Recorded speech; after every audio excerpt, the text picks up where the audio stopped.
When I received the list of participants in this course and realized that I had been asked to speak to philosophical colleagues, I thought, after some hesitation and consultation, that you would probably prefer me to speak about those problems which interest me most, and about those developments with which I am most intimately acquainted. I therefore decided to do what I have never done before, to give you a report on my own work in the philosophy of science since the autumn of 1919, when I first began to grapple with the problem, when should a theory be ranked as scientific, or is there a criterion for the scientific character or status of a theory? The problem which troubled me at the time was neither when is a theory true, nor when is a theory acceptable. My problem was different. I wished to distinguish between science and pseudoscience, knowing very well that science often errs and that pseudoscience may happen to stumble on the truth. I knew, of course, the most widely accepted answer to my problem, that science is distinguished from pseudoscience, or from metaphysics, by its empirical method, which is essentially inductive, proceeding from observation or experiment. But this did not satisfy me. On the contrary, I often formulated my problem as one of distinguishing between a genuinely empirical method and a non-empirical or even a pseudo-empirical method. That is to say, a method which, although it appeals to observation and experiment, nevertheless does not come up to scientific standards. The latter method may be exemplified by astrology, with its stupendous mass of empirical evidence based on observation, on horoscopes and on biographies.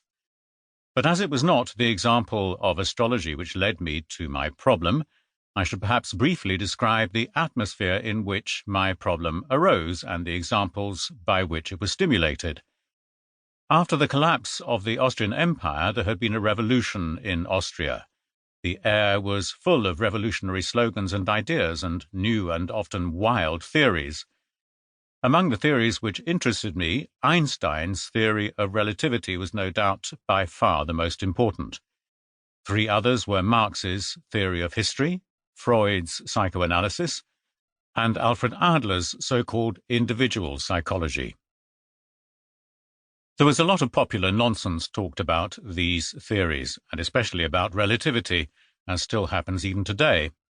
But I was fortunate in those who introduced me to the study of this theory.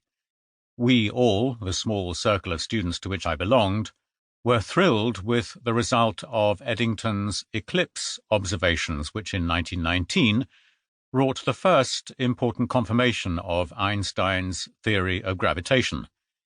It was a great experience for us and one which had a lasting influence on my intellectual development.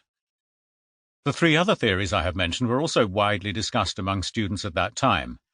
I myself happened to come into personal contact with Alfred Adler and even to cooperate with him in his social work among the children and young people in the working-class districts of Vienna, where he had established social guidance clinics.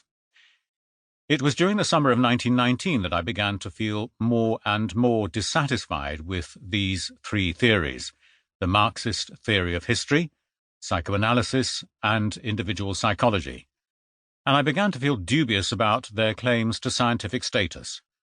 My problem, perhaps, first took the simple form: what is wrong with Marxism, psychoanalysis, and individual psychology? Why are they so different from physical theories, from Newton's theory, and especially from the theory of relativity? To make this contrast clear, I should explain that few of us at the time would have said that we believed in the truth of Einstein's theory of gravitation. This shows that it was not my doubting the truth of those other three theories which bothered me, but something else. Yet neither was it that I merely felt mathematical physics to be more exact than the sociological or psychological type of theory. Thus, what worried me was neither the problem of truth, at that stage at least, nor the problem of exactness or measurability. It was rather that I felt that these other three theories, though posing as sciences, had in fact more in common with primitive myths than with science, that they resembled astrology rather than astronomy.